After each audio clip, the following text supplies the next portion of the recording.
اعوذ باللہ من الشیطان الرجیم بسم اللہ الرحمن الرحیم وَأَوْفُوا بِعَهْدِ اللَّهِ إِذَا عَاهَدتُّمْ وَلَا تَنقُضُوا الْأَيْمَانَ بَعْدَ تَوْكِيدِهَا وَقَدْ جَعَلْتُمُ اللَّهَ عَلَيْكُمْ كَفِيلًا إِنَّ اللَّهَ يَعْلَمُ مَا تَفْعَلُونَ۔ وَأَوْفُوا بِعَهْدِ اللَّهِ، اور پورا کرو اللہ کے عہد کو، اور پورا کرو اللہ کے عہد کو، اذا عاہدتم، جب تم عہد کر لو، پورا کرو اللہ کے عہد کو، اذا عاہدتم، جب تم عہد کر لو، ولا تنقصوا الایمان، اور نہ توڑو تم قسموں کو۔ ایک لفظ ہوتا ہے ایمان، ایک لفظ ہوتا ہے ایمان۔ ایمان وہ یقین اور ماننے سے ہوتا ہے، اور ایمان یہ قسم سے ہے، ٹھیک ہے۔ یمین لفظ قرآن پاک میں آتا ہے، یہ اسی سے ایمان۔ تو ایمان اور ایمان میں فرق ہے۔ الف کے نیچے زیر ہو تو پھر یہ ایمان ہے، ماننے کے معنی میں، جس سے مومن بنتا ہے، اور ایمان یہ زبر کے ساتھ اس کا معنی قسم ہے۔ اور نہ توڑو قسموں کو، بعد توکیدہا، اس کو پکا کرنے کے بعد، اور نہ توڑو قسموں کو بعد توکیدہا، اس کو پکا کرنے کے بعد۔ جب تم پختہ قسم کھا لو تو پھر قسم کو توڑو نہیں۔ وَقَدْ جَعَلْتُمُ اللَّهَ عَلَيْكُمْ كَفِيلًا، اور تحقیق تم بنا چکے ہو اللہ کو اپنے اوپر ضامن۔ کفیلہ کا معنی کارساز بھی ہوتا ہے، کارساز فارسی زبان کا لفظ ہے، کام بنانے والا، ٹھیک ہے، اور ضامن کے معنی میں بھی ہے۔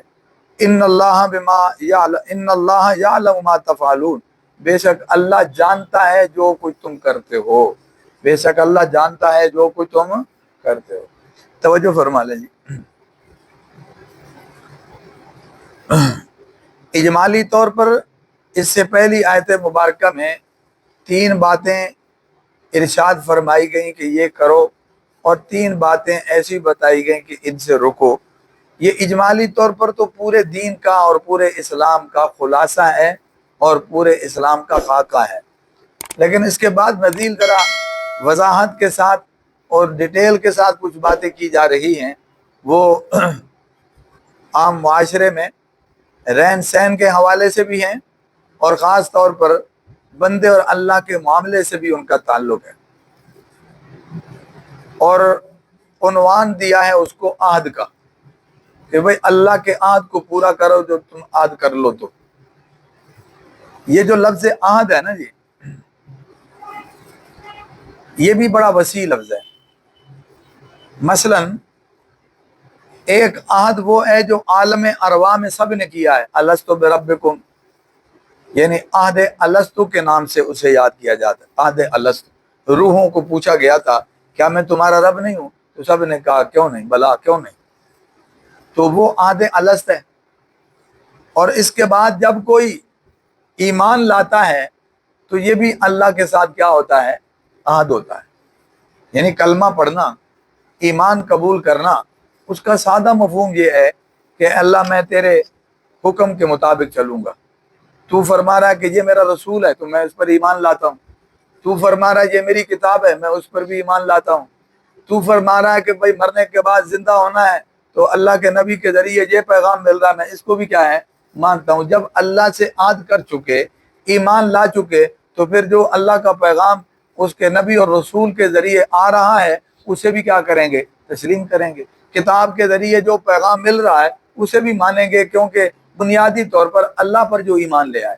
اس لیے آپ یہ بات بھی ذہن میں رکھتے چلیں کہ بنیادی طور پر عقیدے 3 ہیں: عقیدہ توحید، عقیدہ رسالت اور عقیدہ آخرت۔ لیکن قرآن پاک میں ہی کہیں کہیں صرف ایمان باللہ پر ہی اکتفا کر لیا جاتا ہے، ایمان بالرسالت اور ایمان بالآخرت کا ذکر ہی نہیں کیا جاتا۔ ایسی بھی بہت ساری جگہ ہیں کہ اللہ اور آخرت کا ذکر ملے گا آپ کو، رسول کا ذکر بیچ میں نہیں ہوگا، حالانکہ یہ تینوں بنیادی عقیدے ہیں۔ تو ایمان باللہ کا ذکر اس لیے کر لیا جاتا ہے، یا یوں کہہ لیں کہ ایمان باللہ اور ایمان بالآخرت کا ذکر اس لیے کیا جاتا ہے کہ وہ اللہ پر ایمان رکھتا ہے اور اللہ کے بتانے پر ہی آخرت پر کیا ہے؟ ایمان رکھتا ہے۔ بیچ میں رسول کا ذکر چھوڑ دیا تو چھوڑنے کا مطلب یہ نہیں ہے کہ وہ ایمان میں شامل نہیں ہے، بلکہ اس کا ذکر نہ کرنے کی ایک وجہ یہ بھی ہے کہ وہ بھی ایمان باللہ اور ایمان بالآخرت میں آ رہا ہے نا، کہ کس نے بتایا کہ اللہ ایک ہے، یہ کس نے بتایا کہ آخرت ہے؟ اسی نبی اور رسول کے ذریعے ہی تو یہ پتہ چل رہا ہے۔ لہذا آخرت پر ایمان اور اللہ پر ایمان وہ اللہ کے رسول کے بتانے پر ہو رہا ہے، تو ان کا انکار کیسے ہو سکتا ہے؟ اور کہیں ایسا بھی ہوگا کہ صرف ایمان باللہ کا ذکر ہے، ایمان بالرسالت اور ایمان بالآخرت کا بیان نہیں ہے؟ بھئی کیوں؟ اس لیے کہ اللہ پر ایمان لے آیا تو باقی باتیں بھی تو اللہ کے بتانے پہ مانی جا رہی ہیں نا۔ تو جب اللہ پر ایمان لے آئے اور اللہ کی مان لی تو پھر باقی باتیں بھی اسی میں آ جاتی ہیں، اس لیے کہ رسول کوئی خود سے نہیں آتا، اس کو بھی اللہ bھیجتے ہیں، اور آخرت کی بات بھی رسول کے ذریعے معلوم ہو رہی ہے، اور توحید کی بات بھی، ایمان باللہ کی بات بھی رسول کے ذریعے معلوم ہو رہی ہے، تو لہذا ان کا انکار کیسے ہو سکتا ہے؟ تو ایمان باللہ کہنے سے بھی ایمان بالرسالت اور ایمان بالآخرت آ جاتا ہے۔ تو یہ بھی عہد ہے، ایک عہد الستو، اور ایمان لانا بھی کیا ہوتا ہے؟ یہ بھی اللہ کے ساتھ کیا ہے؟ عہد ہے۔ تو لہذا اس کو ایمان لانے کے بعد اس ایمان کو معمولی نہیں سمجھنا چاہیے کہ میری مرضی میں نے مان لیا اور میری مرضی میں نے اس کا انکار کر دیا۔ نہیں، یہ تمہارا معاملہ لوگوں کے ساتھ نہیں ہے، اور بے شک رسول کے بتانے پر تم ایمان لائے ہو اور اللہ پر ایمان لائے ہو، عقیدہ تم نے اپنایا ہے، لیکن اس کو رسول کی بات بھی نہ سمجھو۔ رسول تو پیغامبر ہوتا ہے، پیغام پہنچانے والا، اصل میں تو وہ پیغام کس کا ہوتا ہے؟ اللہ کا ہوتا ہے۔ تو ایمان لانے کے بعد اسے توڑ دینا، یا یہ عہد کرنے کے بعد اس عہد کو توڑ دینا، یہ بڑا جرم ہے، یہ معمولی جرم نہیں ہے۔ یہ عہد تم کسی بندے کا نہیں توڑ رہے بلکہ اللہ کا عہد توڑ رہے ہو، تو اس لیے اس کے جرم کو خود ہی محسوس کر لو۔ اچھا، علماء نے یہاں تک لکھا ہے کہ ایک جوڑے کا نکاح ہو جاتا ہے تو یہ بھی ایک عہد ہے، بے شک ہے تو جو ہے نا ایجاب اور قبول ایک مرد اور عورت کے درمیان، اسی طرح دو آدمیوں کا سودا، معاہدہ، یہ بھی دو بندوں کے درمیان، دو قبیلوں کے درمیان یا دو قوموں کے درمیان ہے۔ لیکن یاد رکھنا، چونکہ یہ بھی اللہ کے حکم کے ماتحت ہے تو یہ بھی ایک قسم کا اللہ سے عہد ہے۔ نکاح کا نباہ جو کیا جاتا ہے وہ کس کی بنیاد پر کیا جاتا ہے؟ اللہ کا حکم سمجھ کے کیا جاتا ہے۔ ایک بندہ دوسرے سے معاہدہ کر لے، وہ معاہدہ پورا کرنا کیوں ضروری ہے؟ اللہ کا کیا ہے؟ حکم ہے۔ دیکھیں ایک لفظ ذہن میں رکھ لیں پھر ذرا سہولت ہو جائے گی۔ ایک لفظ ہے عہد اور ایک ہوتا ہے معاہدہ۔ معاہدہ دونوں طرف سے ہوتا ہے اور عہد یک طرفہ ہوتا ہے۔ سمجھ آ رہی بات؟ ہم اللہ سے کیا کر رہے ہیں؟ عہد کر رہے ہیں، بغیر کسی لالچ کے، بغیر کسی، یہ نہیں کہ ہمیں وہ ترقی دے گا تو ہمارا عہد ہے، ہم امیر ہو جائیں گے تو ہمارا عہد ہے، سمجھ آئے؟ اس بنیاد پر نہیں ہے، بلکہ اس میں کڑوی کسیلی باتیں بھی آئیں گی اور منشا کے خلاف بھی آئیں گی۔ جب اللہ سے عہد کر لیا تو پھر اسے کیا کیا جائے گا؟ پورا کیا جائے گا۔ تو یہ جو لفظ عہد ہے اور معاہدہ ہے، ویسے تو یہ الگ الگ مفہوم رکھتے ہیں، لیکن عہد تو آ گیا، اس کی وضاحت تو آ گئی، لیکن معاہدہ بھی اس کے ماتحت میں شامل ہے۔ کیوں؟ اس لیے کہ معاہدوں کو جو پورا کرنے کی تعلیم ہے وہ بھی اللہ کا حکم ہے، تو لہذا معاہدہ بھی ایک قسم کا عہد کے ماتحت شامل ہو جاتا ہے یا ماتحت آ جاتا ہے۔ تو یہ جو حکم ہے کہ اوفو بعہد اللہ اذا عاہدتم، اس میں عہد بھی آ گئے اور اس میں معاہدے بھی آ گئے۔ سمجھ آ رہی بات؟ معاہدوں کو معمولی نہیں سمجھنا چاہیے۔ نبی کریم صلی اللہ علیہ وسلم نے ساری زندگی اس بات کی پاسداری فرمائی ہے کہ ہم جب عہد کریں گے تو پھر اس کو کیا کریں گے؟ پورا کریں گے، اور جو معاہدہ کریں گے اس کو بھی کیا کریں گے؟ پورا کریں گے۔ اس کی مثال آپ کے سامنے جو ہے نا وہ میثاق مدینہ بھی ہے، اور اس کے سامنے آپ کی مثال صلح حدیبیہ بھی ہے کہ آپ نے جو معاہدے فرمائے پھر اس پر کیا ہے؟ عمل کیا۔ میں اگلے دن ہی ایک روایت پڑھ رہا تھا، بدر کے مارکے میں، دیکھو بدر کے معاملے میں کتنے تھوڑے لوگ تھے، 313، ایک بندہ قیمتی ہوتا ہے۔ آخری ٹائم پر دو آدمی آئے، یعنی لڑائی مچی ہوئی ہے، مارکا کھل گیا ہے، اور اس ٹائم پہ دو آدمی آ گئے تو بڑے خوش ہوئے اللہ کے نبی کہ چلو یار کچھ 313 کی بجائے 315 ہو گئے۔ تو ان صاحب نے خوشی کے انداز میں نبی علیہ السلام کو سنایا کہ جناب ہم تو جو ہے نا وہ آئے ہیں، ہمیں راستے میں انہوں نے روک لیا، کسی کو شک پڑا ہوگا، انہوں نے دیکھ لیا ہوگا، انہوں نے کہا ہم نے ان کو دھوکہ دیا، ہم نے کہا کہ ہم لڑنے کے لیے نہیں جا رہے، ہم لڑنے کے لیے نہیں جا رہے، تو ہماری تب جان چھوٹی، تو اس کا مطلب ہے اب تو ہم میدان میں آ گئے ہیں تو یہاں کوئی حلوہ تھوڑا ہی کھانے آئے ہیں، مطلب یہ تھا کہ اب ہم کیا ہیں، تیار ہیں۔ حضور علیہ السلام نے فرمایا ہمیں تمہاری ضرورت نہیں ہے، جو بات کر کے آئے ہو اسی کے مطابق پورا کرے گا، اللہ ہماری مدد کرے گا۔ اتنے ٹائم پہ جب ایک ایک آدمی اگر پھر بھی سمجھ نہ آئے ایک بندے دی قیمت تے ووٹاں جو ویکھ لیا جی ایک بندے پیچھے مرے جا رہے ہوندے نے، ایک ووٹ ہے تے ہسپتالوں بھی چک لے آن گے، تھانے بھی چھڈا کے لے آن گے کہ ایک ووٹ، یہ آکھو نا جناب کراچی بندہ بیٹھا ہے تے اتنے ووٹ پانا جناب ٹکٹ اسی دینے تسی منگوا لو، ہوتا ہے کہ نہیں ہوتا؟ ایک بندے کی قیمت کتنی ہے، لیکن اسلام اور دین میں تو اور زیادہ اہمیت ہے کہ قیادت اللہ کے نبی فرما رہے ہیں، لیکن عہد بڑی چیز ہے، آپ نے اس کی پاسداری فرمائی ہے۔ اور اسی طرح صلح حدیبیہ کے موقع پر بھی وہ ابو جندل صحابی جب زنجیروں میں جکڑے ہوئے آ گئے تھے تو ایسی مظلومیت کے موقع پر بھی نبی کریم صلی اللہ علیہ وسلم نے پناہ دینے سے کیا کر دیا تھا، انکار فرما دیا تھا کہ معاہدہ ہم نے کیا ہے کہ مکے سے کوئی بھاگ کے آئے گا تو واپس کر دیں گے، ہم واپس کریں گے، اللہ مدد کرے گا، کوئی رستے نکالے گا، خلاف ورزی کر کے فائدہ نہیں اٹھائیں گے، اللہ مثبت طریقے سے ہماری مدد کرے گا، کوئی صحیح رستہ نکل آئے گا۔ پھر اللہ نے رستہ نکالا، ان مظلوموں کی دعائیں اور میرے نبی کی عہد کی پاسداری اللہ کو پسند آئی، پھر اللہ نے بڑا کام لیا۔ بلکہ میں نے تو ایک جگہ پڑھا ہے کہ بظاہر تو یہ شرط مسلمانوں کے خلاف گئی کہ کوئی ادھر سے ادھر نہیں جائے گا، ان کا کوئی ادھر آئے گا تو واپس کر دیا جائے گا۔ اس کا مطلب یہ ہے کہ باہر سے تو تم وہاں جا ہی نہیں سکتے دین کی بات بتانے کے لیے، تو جن کو انہوں نے زبردستی مکے میں روکا، میرے اللہ نے انہی سے دین کا کام لیا ہے، اپنے ہاتھ سے روک رہے ہیں اور باہر نہیں جانے دے رہے، اور اللہ نے انہی سے کام لیا ہے، اور پھر انہی سے سویرا بھی ہوا ہے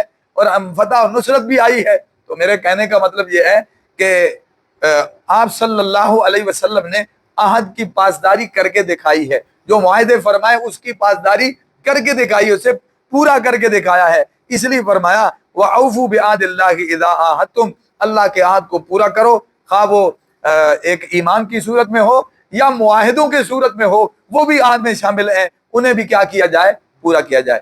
دیکھیں نبی علیہ السلام کی حدیث ہے کہ لا ایمان لمن لا امانت لہ، اور لا ایمان لمن لا عہد لہ، جس کا عہد نہیں اس کا ایمان کیا۔ آج عہد اور معاہدے ہی کی تو خلاف ورزیاں آپ معاشرے میں دیکھ رہے ہیں، اعتبار ختم ہو گیا ہے۔ اس اعتبار ختم ہونے کا سبب کیا ہے؟ بندہ پکا نہیں ہے، اپنی بات پہ ٹھہرتا نہیں ہے۔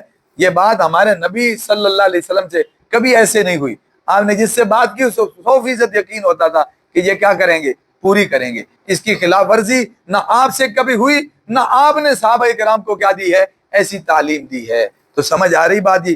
تو وَأَوْفُوا بِعَهْدِ اللَّهِ إِذَا عَاهَدتُّمْ وَلَا تَنقُضُوا الْأَيْمَانَ بَعْدَ تَوْكِيدِهَا، اور قسموں کے بعد، پھر قسم پختہ کرنے کے بعد اسے ان قسموں کو توڑو نہیں۔ ایک تو تم اللہ کو ضامن بنا چکے ہو، ظاہر ہے اللہ کے نام کی قسم ہی کھانا جائز ہے، باقی تو قسمیں جائز نہیں ہیں، تو جب اللہ کے نام کی قسم کھا رہے ہو، اللہ کو ضامن بنا چکے ہو، تو پھر اب اسے توڑنے کی گنجائش نہیں، اس لیے کہ یہ بھی ایک عہد کی کیا ہے، خلاف ورزی ہے۔ خود ایک بات کو پختہ کرتے ہو اور پھر اسے توڑ دیتے ہو، یا اپنے ذمے لیتے ہو اور پھر اسے کیا کر دیتے ہو، اس کی خلاف ورزی کر لیتے ہو۔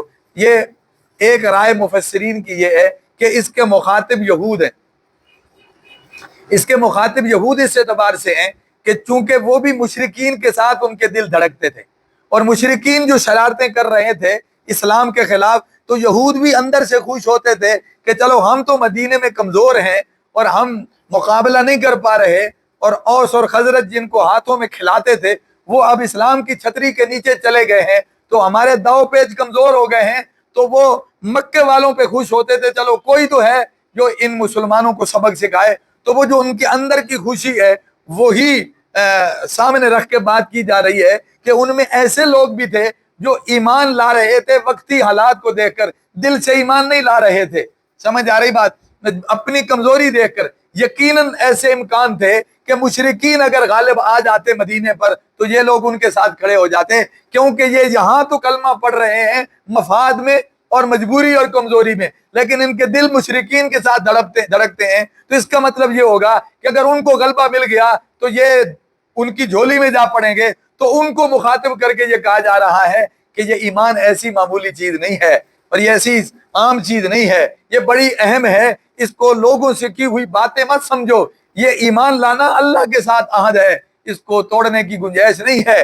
موسم کے، حالات کے اور مفاد کے اور مطلب کے اور نفع کے انتظار میں نہیں رہنا چاہیے، جب کلمہ پڑھ لے تو پھر بھلے مال تو کیا جان بھی دینا پڑے تو پھر ایمان سے پھرنا نہیں چاہیے. اور تمہارے ذہنوں میں تو مفاد داخل ہے, ہو سکتا ہے تمہیں مفاد ادھر حاصل ہو تو تم ادھر چھلانگ مار دو, اور یہاں تمہیں مفاد نہ ملے تو تم کل کو انکاری ہو جاؤ. تو ان کی عادت اور حالت کو سامنے رکھ کے یہ خطاب ہے. تو یہ بالکل ٹھیک بیٹھتا ہے کہ اللہ سے کیے ہوئے عہد کو مت دوڑو, یعنی ایمان لانے کے بعد ایمان سے پھر نہیں جانا چاہیے, اور قسم کھا لینے کے بعد پھر اس کو توڑ نہیں دینا چاہیے.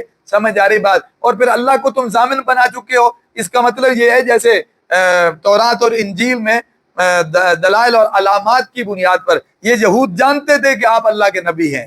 سمجھ آ رہی, آپ برحق ہیں, وہ علامات سے آپ کو پہچانتے تھے. سمجھ آ رہی بات جی؟ تو اس پہچان کی بنیاد پر اب پہلے جب تذکرہ ہوتا تھا تو تب بھی کہتے تھے کہ وہ جو آخری نبی آئیں گے تو ہم ان کی کیا کریں گے, حمایت کریں گے. تو اب ان کو پہلی کتاب بھی یہی تعلیم دے گئی کہ آخری نبی پر ایمان لانا. موسیٰ اور عیسیٰ علیہ السلام کی تعلیم بھی یہی بتا رہی ہے کہ جب آخر الزمان نبی آئیں تو ان پر ایمان لانا. تو وہ تعلیمات تو یہی بتا رہی ہیں. لہذا وقت جعلتم اللہ علیکم کفیلا کا یہی مفہوم ہے کہ تم تورات اور انجیل اور موسیٰ اور عیسیٰ علیہ السلام کی تعلیمات کے مطابق یہ ادراک رکھتے ہو کہ واقعتاً آپ اللہ کے کیا ہیں, نبی ہیں. تو جب تم اللہ کو ضامن بنا چکے ہو اور گواہ بنا چکے ہو تو پھر اس کے بعد اب ان قسموں کو توڑ دینے کی گنجائش نہیں ہے, یا ایمان سے پھرنے کی گنجائش نہیں. ان اللہ یعلم ما تفعلون, اللہ جانتا ہے جو تم کرتے ہو. تمہارے اندر سوچ کیا ہے اور باہر کے حالات کیا ہیں اللہ کو سب معلوم ہیں. تو اپنا ایمان صحیح کر لو, عقیدہ صحیح کر لو. اللہ سمجھ نصیب کرے, اللہ عمل کی توفیق.